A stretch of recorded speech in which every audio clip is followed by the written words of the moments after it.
Bonjour à toutes, bonjour à tous. Nous vous souhaitons la bienvenue dans cette nouvelle matinale RSM. Nous sommes ravis de vous retrouver sur ce format des matinales, des webinaires de 45 minutes que nous vous proposons le vendredi matin. Ces webinaires, ils nous permettent d'aborder l'actualité et les enjeux de vos entreprises en lien avec les larges et différents domaines d'expertise de RSM, social, fiscal, financier, juridique, RH, etc., puisqu'il y en a beaucoup, et de décrypter pour vous l'actualité et les obligations, toujours extrêmement changeantes et complexes. Aujourd'hui, nous vous proposons une thématique autour de l'actualité sociale, avantages en nature et PPV, décryptage des nouvelles réformes. Nos deux experts ce matin qui vont revenir pour vous sur le décryptage de ces actualités. Nous avons Jean-Marc Morel qui est associé conseiller RH social et paye au bureau de Lyon pour RSM France. Bonjour. Et Giovanni Terrana, responsable pôle social au bureau de Colmar pour RSM France également. Bonjour. Donc, tous les deux accompagnent les entreprises dans leurs enjeux et problématiques RH et sociales au sens large. Avant de leur passer la main dans un instant, quelques mots très rapidement sur le réseau RSM. Nous sommes donc un cabinet d'expertise comptable, d'audit et de conseil. En France, RSM, c'est un réseau de proximité. Nous sommes présents dans les principaux pôles régionaux et nous sommes 9e France sur les missions d'expertise comptable et de commissariat aux comptes. Et RSM, c'est également un réseau présent à l'international. Nous sommes le 6e réseau mondial d'audit, d'expertise comptable et de conseil. Je n'en dis pas plus et je laisse tout de suite la main à nos deux experts qui vont dérouler leur présentation. Donc, on va vous présenter.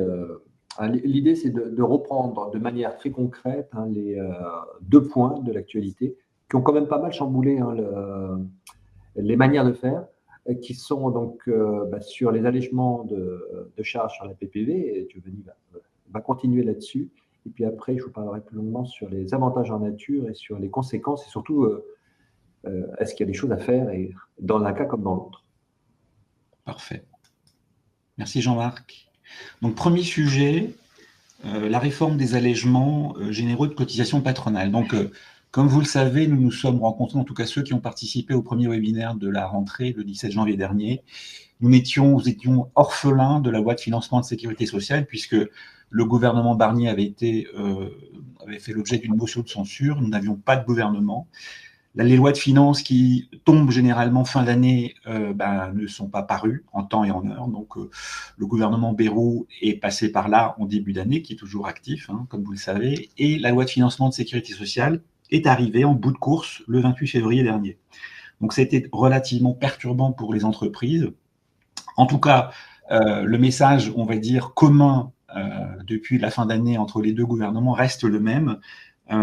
Les dispositifs sont relativement onéreux et le gouvernement a souhaité, en tout cas le dernier gouvernement en place, a souhaité le réformer. Alors, de quoi parle-t-on quand on parle d'allègements généraux et de cotisations patronales? On peut imaginer avoir à l'esprit, il s'agit en réalité de 3 dispositifs. Le premier, la réduction générale de cotisations patronales, la RGCP, pour être précis, et ce qu'on appelait précédemment la réduction Fillon, ainsi que les réductions de taux de cotisation maladie et famille. Donc, on peut considérer qu'il y a effectivement trois dispositifs. Je disais effectivement trop onéreux, la logique de smicardisation des salaires, tout ça a poussé effectivement le législateur à remanier l'ensemble des dispositifs dont on parle, avec deux temps. En 2025, une réduction relativement conséquente quand même pour les entreprises, et en 2026, un remaniement complet avec la suppression des exonérations, en tout cas de la réduction des taux réduits, et une refonte totale de la cotisation, de la réduction de cotisation patronale, la réduction Fillon. Rappelez-vous, tout est en lien avec le déficit public. Néanmoins, on peut résumer, pour faire simple, les aménagements et les modifications de la manière suivante. Sur la réduction du taux maladie, donc on parle de la maladie, la maternité, invalidité, de décès. Il s'agit d'une cotisation uniquement patronale sur la totalité de la rémunération. La réduction du taux est de 7%, Elle est applicable aux rémunérations soumises aux cotisations inférieures à 2,5 SMIC. Dorénavant, à partir du 1er janvier 2025, ce taux réduit de 7% contre 13% pour le régime général est applicable aux rémunérations inférieures à 2,25 SMIC au 1er janvier 2025. Donc, on a un écart, si on fait nos calculs, on passe de 4 368 € à 4 054 €. Donc, on va dire un élément, ou en tout cas des taux qui vont s'appliquer à des rémunérations moins importantes. Ça, c'est la cotisation maladie. Réduction du taux de cotisation maladie, donc qui passe de 7 à 13 et qui disparaîtra en 2026. Deuxième sujet, la cotisation famille. Cotisation famille qui finance les allocations familiales, contribution exclusivement patronale. Le taux général est de 5,25, le taux réduit est de 3,45. Donc le taux réduit n'est pas, comme pour la cotisation maladie, n'est pas baissé. En revanche, le taux précédemment, donc jusqu'au 31 décembre 2023, s'appliquait aux rémunérations inférieures à 3,5 SMIC, c'est-à-dire 6 115,33 pour un temps plein. Ce taux réduit de 3,45 va s'appliquer aux rémunérations inférieures à 3,3 SMIC, applicable au 1er janvier 2025, c'est-à-dire 5 946 €. Donc, pareil, mesure plutôt défavorable aux entreprises. Et le SMIC en vigueur applicable, c'est celui au 1er janvier 2025. Ces deux dispositifs qui permettaient aux entreprises de payer ces deux cotisations dans le cadre de taux réduits disparaîtront au 1er janvier 2026. Les sujets dont on parle ne s'appliquent pas, en tout cas font l'objet d'aménagements pour les territoires outre-mer, notamment c'est ce qu'on appelle l'ODEOM, les jeunes entreprises innovantes et les ZRR. Voilà, on n'a pas forcément le temps ce matin pour développer ces parties. Donc vraiment retenez ces modifications paramétriques qui entraînent effectivement des surcoûts pour les entreprises avec les rémunérations, l'abaissement des plafonds éligibles. Deuxième sujet important, celui-ci aussi, c'est la réforme de la réduction, ce qu'on appelle réduction Fillon, réduction générale de cotisation patronale. La grosse nouveauté, et on va rester sur cette idée, la grosse nouveauté, parce que la formule de calcul est relativement complexe, comme vous le savez.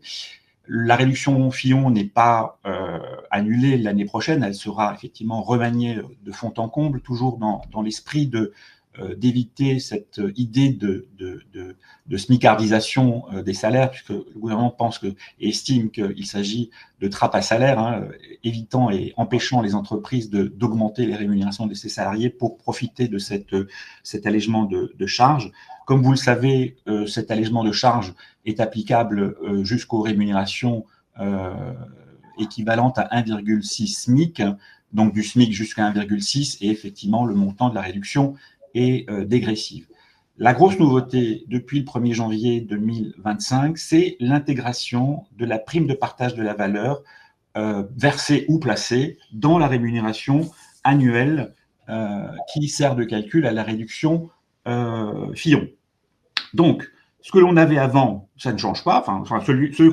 Le dispositif qu'on avait avant, je le disais à l'instant, rémunération soumise inférieure à 1,6 SMIC, le plafond était fixé par la loi. À partir du 1er janvier 2025, il s'agit de prendre en compte la rémunération plus la prime de partage de la valeur dans l'appréciation du seuil d'éligibilité. Donc, vous l'avez compris, à partir du moment où la PPV rentre en ligne de compte, dans le seuil d'éligibilité, certains salariés qui sont proches des 1,6 précédemment vont se retrouver potentiellement plus éligibles au niveau de la réduction Fillon. Ça, c'est le premier point qu'il faut avoir en tête. Deuxième sujet, c'est le montant de la réduction, puisque la rémunération, la formule de calcul tient en compte également le montant de la rémunération. Donc, ce montant de rémunération va intégrer la PPV. Dans ces conditions, nous avons effectivement deux hypothèses. Soit la PPV fait passer donc la rémunération au-dessus du plafond d'éligibilité et là, nous aurons 0, soit le montant de la réduction sera moindre. Donc, il s'agit nettement d'un impact indirect de cette réforme sur le coût, on va dire le régime, le coût de la PPV, pour faire simple, à travers une réduction, une minoration de la réduction Fillon, voire une extinction du montant de la réduction. À retenir important, enfin, par rapport à ce retard à l'allumage de la parution de la loi de financement de sécurité sociale au 28 février, le bulletin officiel de la sécurité sociale a confirmé qu'il y avait une tolérance pour les salariés qui étaient sortis entre le 1er janvier 25 et le 28 février 25, c'est-à-dire que cette réforme ne s'applique pas à ces salariés sortis. Donc, toutes les entreprises qui ont versé une PPV en janvier ou en février et dont les salariés, en fait, sont toujours en poste, si vous voulez, il y aura une régularisation à faire, puisque, comme vous le savez, la réduction Fillon se calcule à l'année et non pas mois par mois. Voilà la réforme globale de l'impact d'importance, puisque en réalité, on a tenu ce matin à en parler pour une raison simple, c'est que vu la forte popularité de la PPV depuis bientôt 10 ans, ça ne se dément pas, quel que soit l'effectif de l'entreprise. Il était important que nous insistions sur cette réforme, puisque pour les salariés puisqu'elle était destinée à l'époque, rappelez-vous, Prime Macron était destinée, on va dire, aux salaires modestes. Là, il y a un effet effectivement de bon bout qui n'est pas négligeable. Alors, est-ce qu'il faut continuer à en verser, Giovanni, des PPV? Alors, on va en parler. La réponse est oui, mais, ou non, et pourquoi pas. Mais je voulais quand même insister sur, Jean-Marc, pour que nos auditeurs et nos participants à ce webinaire aient une visibilité de l'impact de la réforme sur le coût indirect sur la PPV. On a pris plusieurs exemples. On a pris le premier exemple d'un salarié qui perçoit une rémunération, un SMIC annuel, c'est-à-dire 21 622. Le montant annuel de la PPV versé 500 €. Le montant de la réduction Fillon 2025, nous avions avec la PPV 6 904, avec la PPV, on chute à 6 639. Donc 265 € de moins de réduction Fillon. Les 53% représentent en fait, est rapporté au montant de la PPV. Donc si vous voulez, le coût de la PPV pour l'entreprise, ce n'est pas 500 € comme nous l'avions tous en tête, et je prends l'exemple vraiment d'une entreprise de moins de 50 qui a un régime social et fiscal très, très favorable, bien évidemment.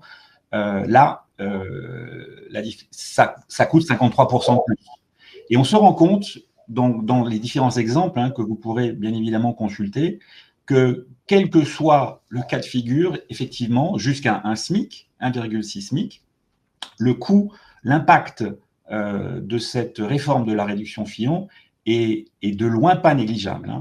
On se rend compte que lorsque, effectivement, prenons l'exemple de 1,5 SMIC, quasiment le plafond, vous versez 1 000 € à un collaborateur, ça vous coûte, les 1 000 € coûtent 1 532 €, si vous considérez bien sûr que les 1 000 €, bien sûr, c'est un coût pour l'entreprise. Donc ça, contrairement au régime ancien qui faisait que 1 000 €, c'était 1 000 € de coût et 1 000 € dans la poche du salarié. Alors, pour l'entreprise, effectivement, c'est relativement conséquent.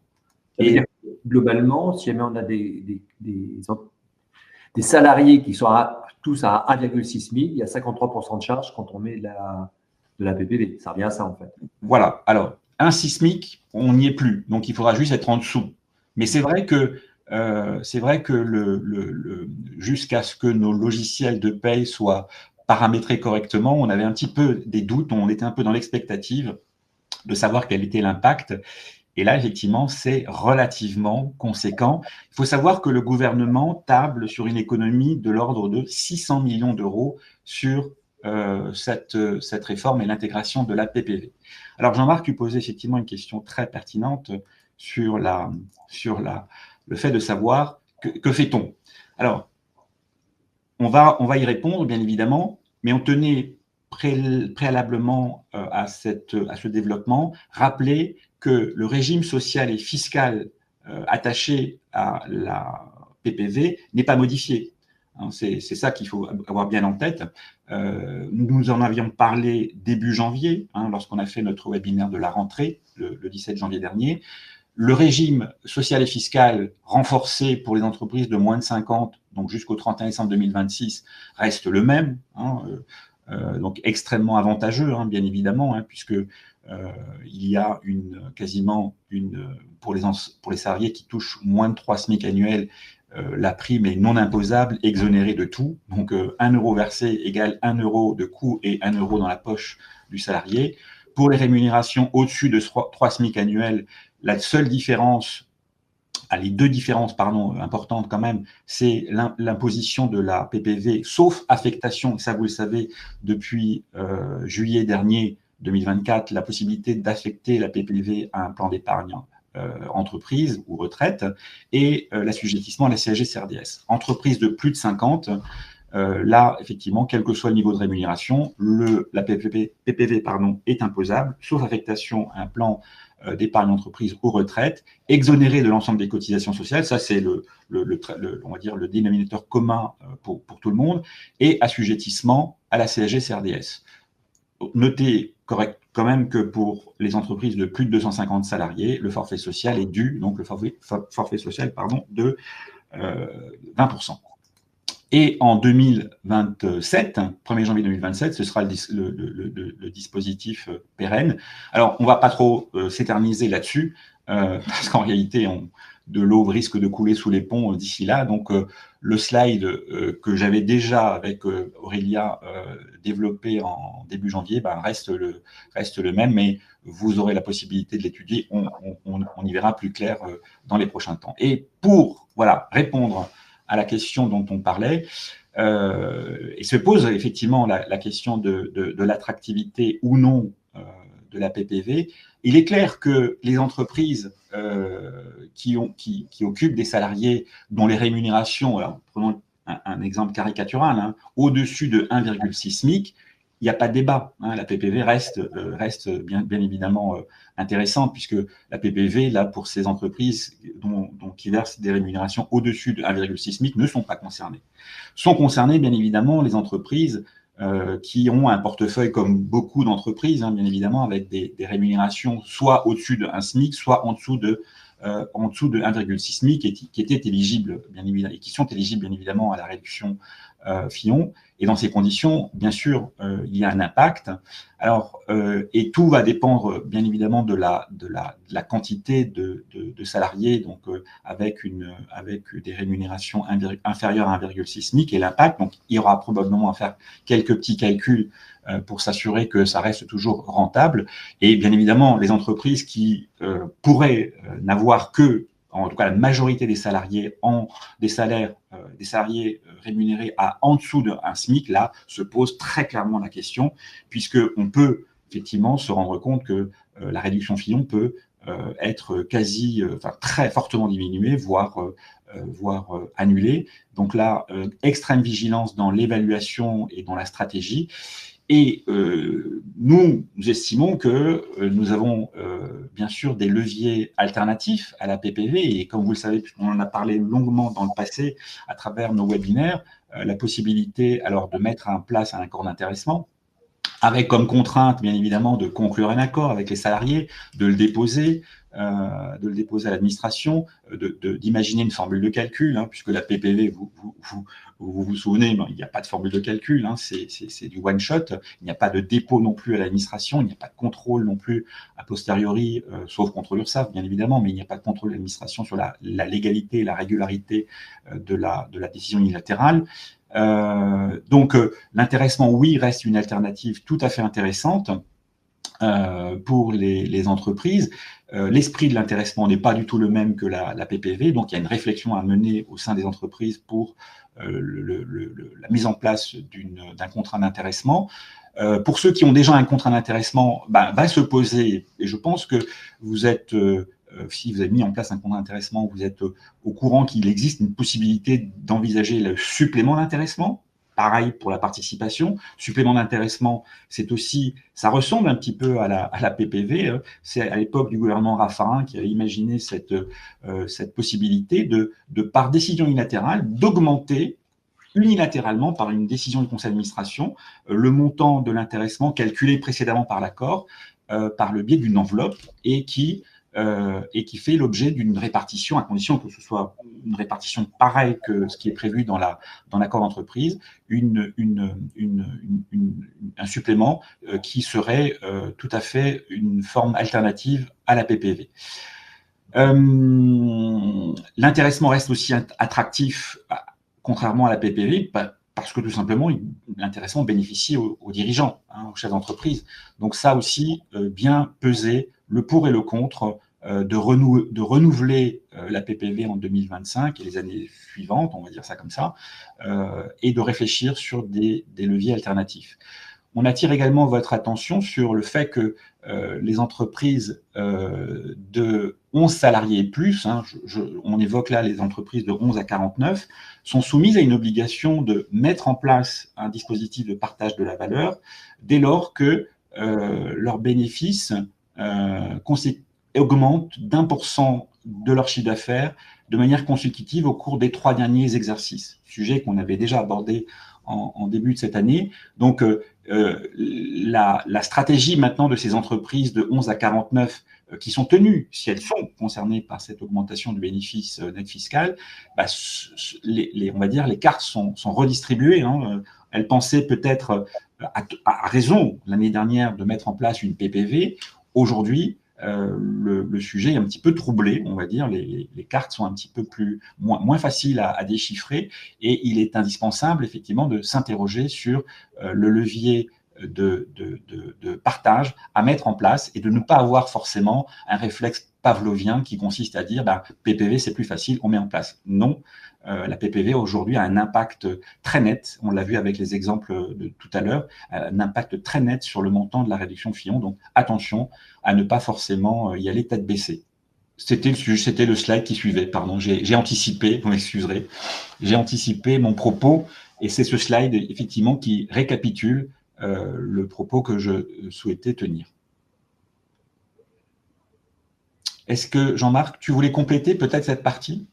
Non, je pense que c'est vrai qu'il y a toute cette réflexion à avoir par rapport à ce partage de la valeur et qu'aujourd'hui, la PPV peut coûter quand même relativement cher parce qu'avec 53% de charge, on s'aperçoit que ça peut être significatif.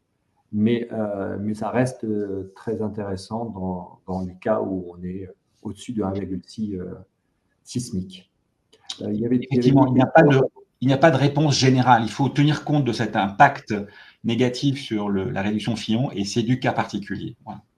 Il faut comparer même les 53%, même si jamais il y a la CSG-CRDS, aux charges salariales complètes.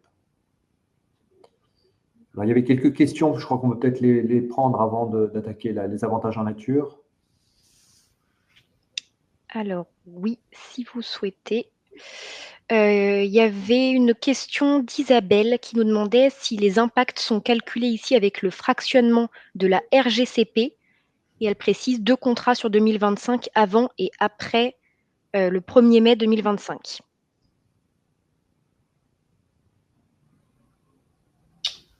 Alors, je ne suis pas certain d'avoir compris correctement la question. Le fractionnement de la... Alors, le fait de fractionner la PPV ne va pas modifier le propos qu'on vient d'avoir. C'est-à-dire que la réduction Fillon étant annuelle, toutes les PPV versées rentrent en ligne de compte dans la réduction Fillon. Alors que si on verse 3 fois 250, c'est comme si on avait versé 750. Voilà. La particularité de la réduction Fillon, enfin de la RGCP, la réduction générale de cotisation patronale, est annuelle. C'est un peu la difficulté. Donc en fait, on pense à tort que, puisque la paye est mensuelle, on pense à tort que parce qu'on verse à un moment donné, à un mois donné, à un collaborateur qui touche un SMIC, une prime, la PPV ne va pas impacter grandement. Non. La PPV va être appréciée, sur l'année, sur la totalité des rémunérations versées aux collaborateurs, y compris le 13e mois, une prime de Noël, des avantages en nature, dont on va parler peut-être tout à l'heure, Jean-Marc, et pas que avantages en nature véhicule, hein, ça peut être un véhicule, enfin un avantage en nature logement, etc. Donc le package rémunération est annuel. Merci beaucoup pour vos réponses. Nous avions Jérémy qui demandait si l'effectif à prendre en compte est celui du dernier exercice clos ou celui du mois du versement. Alors, on parle de quel effectif? Le seuil de 11? Le seuil de 11, oui. Oui. Alors, c'est le code de... Alors, alors effectivement, c'est un sujet important. Le seuil de 11 salariés, c'est le code de la sécurité sociale. Donc, c'est effectivement le dernier mois de l'exercice précédent. Merci beaucoup. Alors là, il y a une particularité sur les exercices, hein, ce qu'on évoquait. Alors la première année, puisque alors, on va peut-être aller assez vite. Pardon, tout à fait. On a encore l'avantage en nature. Exactement, oui, on n'aura pas le temps. Tout à fait, on n'aura pas le temps. Exactement. Oui. Sur la mise en place d'un PE, la femme du gérant est... Non. Oui. Aurélia, vas-y, pose la question. Oui, tout à fait. On nous demandait de rappeler si pour le PE, si un PE peut être mis en place si une salariée est la femme du gérant et probablement pas de droit au chômage. Alors, effectivement, c'est des questions qu'on a très régulièrement. Bien évidemment, le plan d'épargne entreprise profite aux salariés code du travail, c'est-à-dire avec titulaire d'un contrat de travail. Mais je rappelle aussi en parallèle que l'assurance chômage, lorsqu'elle donne un avis défavorable, c'est une position qui lie l'administration, le code du travail, l'appréciation de la réalité du contrat de travail, incombe au juge. Donc, j'allais dire, ma réponse est oui, elle peut être éligible a priori au plan d'épargne entreprise. La difficulté que nous avons, c'est qu'en cas de contrôle URSSAF, et l'on sait que nos contrôleurs URSSAF s'assurent en réalité de la réalité du contrat de travail à travers l'avis favorable ou défavorable de France Travail. C'est ça qui est gênant. Donc, oui, il y a un risque, effectivement, de remettre en cause, à mon sens, l'éligibilité du bénéfice du plan d'épargne entreprise à la femme du dirigeant non titulaire d'un contrat de travail. Après, on a une question sur l'intéressement supplémentaire. Est-ce que qui garde donc les mêmes avantages que l'intéressement classique? Et la question est de savoir si on peut préconiser un accord d'intéressement peu favorable et ajuster a posteriori en gardant la souplesse du PPV. Alors la réponse est oui. La seule chose qu'il y a, c'est que pour pouvoir faire du supplément d'intéressement, il faut que l'intéressement lui-même soit déclenché. Exactement. Que si jamais il n'y a pas d'intéressement, s'il y a 0 d'intéressement, il ne peut pas y avoir de supplément. Exactement. Par contre, on peut avoir 1 000 € d'intéressement et verser 50 000 € de supplément d'intéressement. Dans le respect des plafonds, Jean-Marc. Hein. Dans le respect des plafonds, bien sûr. Hein. Il faut que globalement, en fin de compte, que les plafonds globaux de l'intéressement soient respectés. Voilà. Donc, 20% de la rémunération, des rémunérations annuelles et 75% du plafond annuel de sécurité sociale. Par salarié. Dernière question, du fait de l'évolution au 1er mai des cotisations chômage et des taux AT-MP, à prendre en compte, le calcul de la RGC 2025 est modifié. Tout à fait. Donc, il peut y avoir des impacts. Oui, effectivement, la bonne nouvelle, c'est que l'assurance chômage, effectivement, c'est une bonne remarque de la personne qui a posé la question. L'assurance chômage baisse au 1er mai. Et effectivement, la réduction, le calcul de la réduction, en tout cas, la formule de calcul est modifiée en conséquence. Oui. Bien, je vous propose de continuer parce que je crois qu'il est déjà la nuit de partir. Il y a encore quelques questions, mais c'est vrai qu'on va voir si on a le temps. Après, l'avantage en nature. Donc, les avantages en nature. Alors, l'idée, c'est de faire un focus sur les avantages en nature véhicules, puisque c'est là-dessus qu'il y a eu des changements. Et je voudrais juste rappeler un petit peu les principes. C'est qu'à partir du moment où on met à disposition un véhicule au niveau de l'entreprise et qui peut l'utiliser de manière privative, le salarié, en fin de compte, c'est un complément de rémunération. C'est considéré comme un complément de rémunération. C'est-à-dire qu'au lieu de le rémunérer via le salaire, on le rémunère en lui mettant, alors là on va parler de véhicule, mais ça peut être un logement, ça peut être autre chose. Bien entendu, il faut qu'il ait une utilisation privative de ce véhicule. Un véhicule utilitaire qu'il ne peut utiliser que pour le boulot, il n'y a pas d'avantage en nature puisque c'est un véhicule de travail et il n'y a pas d'utilisation privative. Et ce calcul, en fait, on a la méthode, je dirais, classique du calcul de l'avantage en nature, c'est de regarder combien ça a coûté, quelle est la part d'utilisation du véhicule par la personne, et du coup de considérer que cette part est la partie de l'avantage en nature. Ça, c'est les dépenses réelles. Alors, le problématique, c'est la complexité qu'il peut y avoir, c'est la remise en question qu'il peut y avoir de l'administration par rapport à cette partie réelle. On verra là-dessus. Donc, on a un autre système qui est l'évaluation forfaitaire. Cette évaluation forfaitaire qui existe depuis des années et qui permettait, en fin de compte, de prendre les dépenses réelles multipliées par un taux et de calculer cet avantage en nature, quelle que soit l'utilisation du véhicule. On partait sur cette considération. Et alors, bien sûr, on va avoir des méthodes qui vont être différentes si le véhicule est acheté ou s'il va être loué, puisque ce n'est pas forcément les mêmes tarifs qui sont pris en compte. Qu'est-ce qu'a modifié l'arrêté du 25 février 2025 qui nous a tous surpris, parce que alors, là, on n'attendait pas du tout le gouvernement sur ce sujet. Et donc, on s'est retrouvé avec cette modification qui concerne tous les véhicules mis à disposition à compter du 1er février 2025. Et on a des nouveaux barèmes qui ont été mis en place. Attention, il va y avoir une coexistence de deux régimes d'évaluation. D'ailleurs, ça a mis un petit peu de temps à apparaître, et là, on a eu bien la précision. C'est-à-dire qu'un véhicule qui a été mis à disposition en janvier 2025 va suivre l'ancien régime.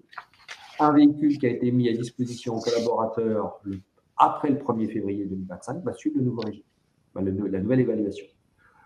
Et vous changez de véhicule, vous avez un véhicule, en fin de compte, vous avez un collaborateur qui avait un véhicule, donc ce véhicule il part, donc il était sur l'ancien régime, il part mettons en 2026. Ce véhicule que vous avez toujours, vous l'affectez à un nouveau collaborateur. Dans ce cas-là, pour le nouveau collaborateur, ce sera le nouveau régime qui va s'appliquer.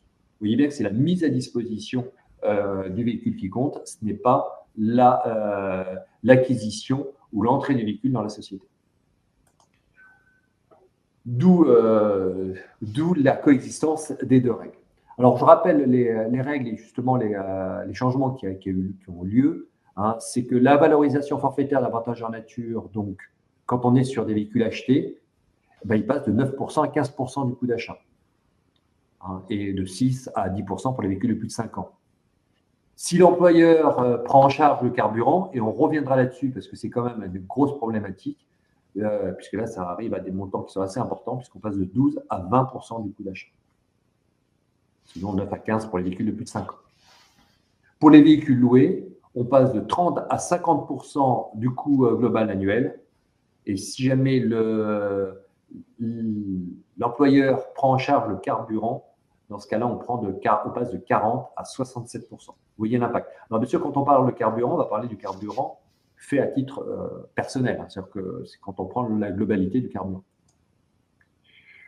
Pour les véhicules 100% électriques, alors là, en fin de compte, c'est l'inverse. C'est-à-dire que vu que le gouvernement ne voulait pas pénaliser les véhicules électriques, en fait, on avait une réduction qui était de 50% sur cet avantage en nature. On va le passer à 70%. Et avec un plafond qui passe de 2 000 à 4 582 euros. Donc, on voit que la réduction est plus importante. En fin de compte, pourquoi? C'était pour revenir, en fin de compte, au même montant qu'antérieurement, malgré l'évolution de la règle d'avantage en nature forfaitaire. Alors, ça permet justement de compenser l'augmentation. Il y a une petite nouveauté, c'est que tous les véhicules électriques étaient autorisés, je dirais, à bénéficier de cette réduction, ce qui n'est plus le cas puisqu'il faut avoir un éco-score, un score environnemental supérieur à 60 points. On va voir après où on retrouve ce score. De la même manière, donc il y a les bornes de recharge. Là, on n'a pas réellement de modification et on a des règles spécifiques au niveau de la réduction et puis surtout l'employeur peut prendre en charge les bornes de recharge sans mettre d'avantage en nature, bien entendu, si jamais il récupère, les restituer. Si jamais le salarié la garde, est conservé par le salarié, dans ce cas-là, on a les dépenses réelles à intégrer. Donc, au niveau du point de vigilance, c'est vraiment la prise en charge du carburant de l'employeur, hein, pour les déplacements privés. Et c'est là-dessus, en fin de compte, parce que vous avez vu, hein, là, on est à 67%, hein, si on est au niveau de la location. Ça devient très important. Et à chaque fois, et là, tous les contrôles URSSAF qu'on a pu voir ces derniers temps, à chaque fois qu'il y a des véhicules, ils remettent en cause, alors déjà avec l'ancienne règle, hein, la problématique de l'utilisation des véhicules. Ils essayent vraiment, hein, et pourquoi de justifier, en fin de compte, que si on utilise la règle forfaitaire, et si le carburant est pris en charge, de bien voir, par contre, ce qui est pris en charge ou pas. Je vais vous prendre un exemple. Hein. Vous avez un véhicule vous roulez beaucoup, vous êtes un commercial, et bien, en fait, l'administration sociale va demander un carnet de route pour savoir quel est le kilométrage qui a été fait globalement par le salarié, pour savoir si son kilométrage professionnel correspond bien au carburant qui a été utilisé. Parce qu'avant, on se disait, on ne prend pas le carburant le vendredi soir et qu'on ne prend pas le week-end. Ça ne marche plus. Hein. Il faut vraiment, en fin de compte, prouver que l'ensemble du carburant qui est utilisé, il n'est pas utilisé pour les trajets personnels, hein, pour aller de son domicile au bureau, et pas pendant les vacances, et pas pendant les week-ends.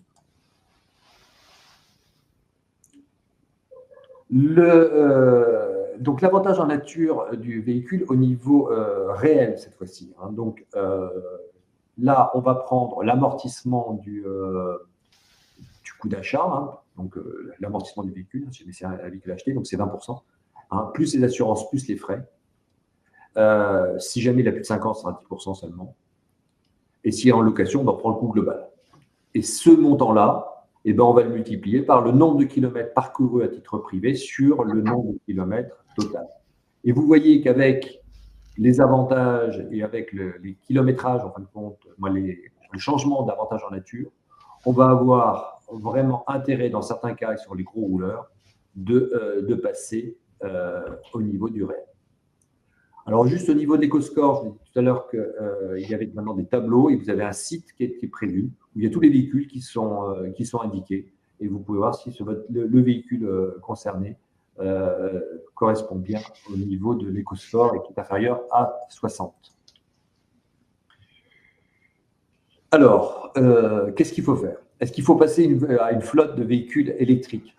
Parce qu'on peut se poser la question, puisqu'on a vu que les avantages en nature restaient quand même bien contingentés, à condition qu'ils aient un éco-score inférieur à 60.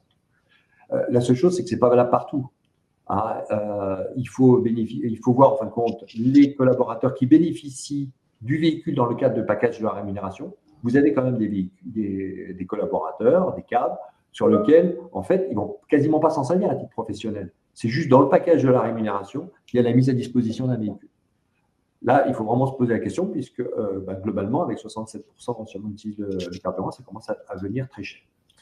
Donc là, ça peut être intéressant de mettre des véhicules électriques. Et puis, par contre, ceux qui ont un véhicule qui met à disposition pour les besoins d'activité, qui l'utilisent beaucoup, un commercial qui fait 40 000 km par an, il a peut-être besoin d'un véhicule autre. Et là, dans ce cas-là, il faudra peut-être que l'on soit au réel, puisqu'on pourra tout à fait justifier que son véhicule est utilisé principalement à titre professionnel. Je vous prends un exemple, hein, un commercial qui réalise 30 000 km par an et 10 000 km à titre personnel. Et du coup, le coefficient qu'il faudrait utiliser, c'est 25% du coût global, alors que si jamais on prend la méthode forfaitaire, c'est 50%. Vous voyez bien que l'avantage en nature n'a rien à voir. Mais attention, à partir du moment où on est au réel, ou d'ailleurs c'est la même chose si jamais on ne prend pas le carburant, il y a des obligations. Hein, parce que ça, l'administration regarde vraiment ce qu'il en est. Il faut un carnet de bord précis avec le kilométrage personnel et professionnel. Alors en fait, on peut tout à fait avoir que le kilométrage professionnel et le kilométrage de départ et le kilométrage de début de période, fin de période. Hein, et la différence, c'est le kilométrage personnel. Il faut qu'il y ait un suivi annuel, voire mensuel de tout ça. Et puis derrière, en fin d'année, on recalcule l'avantage en nature.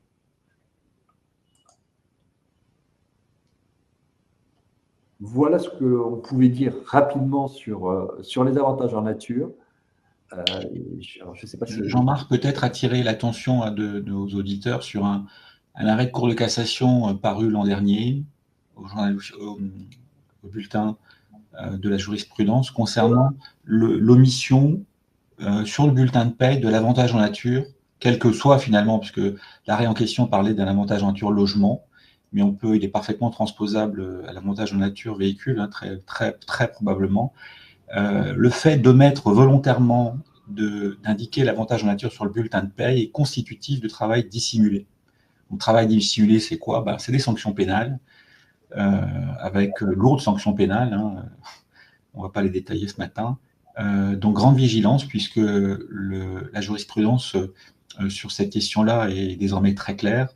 Donc, les contrôles URSSAF prochains, avec la réforme de cet arrêté, risquent de se concentrer sur ces questions, hein, d'avantages de nature, à la fois sur l'appréciation des avantages de nature véhicules sur les bulletins de paye en fonction des situations très pratico-pratiques des salariés, puisque souvent on constate aussi qu'il peut y avoir omission, à tort ou à raison, hein, de l'avantage de nature sur les bulletins de paye. Et deuxième volet, la question de l'évaluation qui effectivement devient assez technique désormais. Alors, on a quelques questions. La première question, c'est concerne le renouvellement du véhicule. Concerne ou pas, ça veut dire que vous avez un collaborateur qui a un véhicule, vous renouvelez son véhicule. Quelle est la règle qu'on l'utilise? C'est la règle du nouvel avantage en nature. Hein. C'est vraiment véhicule par véhicule. Hein. Il a un véhicule, il avait l'ancienne règle, il change de véhicule, il a une nouvelle règle. À partir du moment où c'est changé depuis février 2025. Oui, c'est la mise à disposition, Jean-Marc, hein, même si le véhicule est en place. Hein. C'est dès lors qu'un collaborateur bénéficie d'un véhicule au 1er mars, même si le véhicule est déjà dans la flotte. Hein, Non, mais la question est un peu différente. C'est que quelqu'un qui avait déjà un véhicule, il a un nouveau véhicule, il a une nouvelle mise à disposition, donc c'est nouveau calcul. Mais l'hypothèse aussi du véhicule présent dans l'entreprise, mais à qui on confie le véhicule à partir d'une bêtise au mois de mars, ou au mois d'avril, ou au mois de mai. Après, il y avait une question sur le coût global. Est-ce qu'il faut prendre en compte la carte grise et frais de livraison dans le total TTC pour déterminer le montant d'avantage en nature? Oui, puisque globalement, on va prendre la totalité du prix. D'ailleurs, j'ai parlé de la location assez rapidement, hein, mais il y a un plafonnement par rapport au prix d'achat. Parce que c'est vrai qu'un très gros rouleur, en fait, le véhicule, il va s'amortir de manière très rapide. Donc, on peut avoir une location qui est très forte. Et dans ce cas-là, quand on calcule les avantages en nature en fonction du prix de location, on va quand même plafonner par rapport au prix d'achat du véhicule. Donc, il faut bien faire les deux calculs, hein, surtout pour les gros rouleurs, ça joue de manière très sensible. Si le salarié avait déjà un avantage en nature, est-ce qu'on garde l'ancienne règle? Donc ça, on a répondu, non, on doit appliquer la nouvelle. S'il change de véhicule, hein, tant qu'il a son ancien véhicule, on garde l'ancienne règle. Dès qu'il change de véhicule, on prend la nouvelle règle. Et que se passe-t-il si l'employeur met un avantage Est-ce qu'on doit mettre un avantage en nature à un commercial si on lui demande de déposer le véhicule à l'agence pendant les vacances? Alors, il y a les vacances, mais il y a tout le reste. Il y a le week-end, il y a donc, si on lui demande que le véhicule reste en permanence à l'agence, dans ce cas-là, il n'y a pas d'avantage en nature, hein, il n'y a pas de problème. Juste pendant les vacances, ça peut être remis en cause par l'administration. Par contre, le fait qu'il ne rentre pas le soir, à partir du moment où on peut justifier qu'il part directement de chez lui pour aller voir les clients, ça ne pose pas de problème. Et c'est une précision du bulletin officiel, ça, hein, en fait, hein, donc effectivement. Alors, je ne sais pas s'il y avait d'autres questions. Merci à tous les deux, en tout cas, pour vos précisions et pour votre présentation.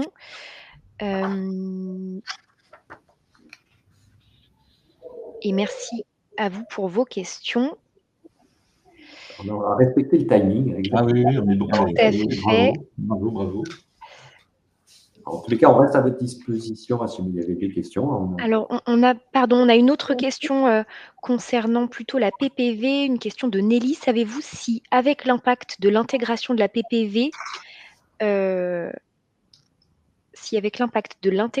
PPV, ultra réduit suite au nouveau calcul de la réduction générale, avez-vous un écho sur le fait que le calcul de la réduction générale va être modifié?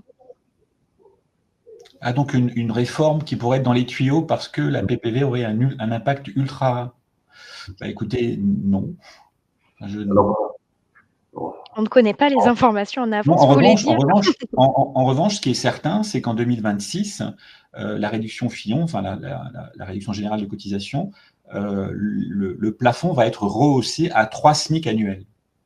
Donc ça, je ne sais pas si ça peut rassurer tout le monde, mais je pense que c'est un peu prématuré d'évoquer le mode de calcul de la réduction FI en 2026, hein, quand bien même le projet, l'idée c'est de passer à 3 SMIC annuels, mais c'est la seule chose que l'on a en tête, hein, de savoir qu'en 2026, qu'il y a une perte, un impact très fort.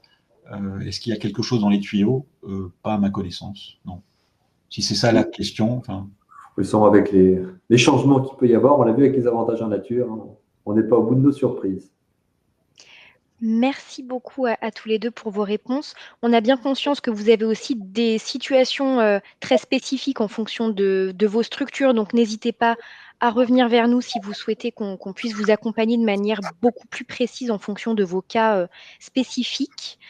N'hésitez pas également à vous rendre sur notre site internet RSM. On va vous mettre le lien dans le chat. Mais c'est vrai qu'on a l'habitude de rédiger des flashs sociaux autour des réglementations et de toutes les nouveautés sociales, hein, qui peuvent paraître. Donc, n'hésitez pas à consulter également ces supports. À nous contacter, comme je le disais, si vous souhaitez davantage de précisions sur ces sujets. Le webinaire sera disponible en replay et la présentation est désormais téléchargeable sur Webikeo. Il nous reste à vous remercier pour votre participation. Merci Giovanni, merci Jean-Marc. Et on vous souhaite une excellente journée. Merci, très bonne journée. Merci, au revoir. Au revoir.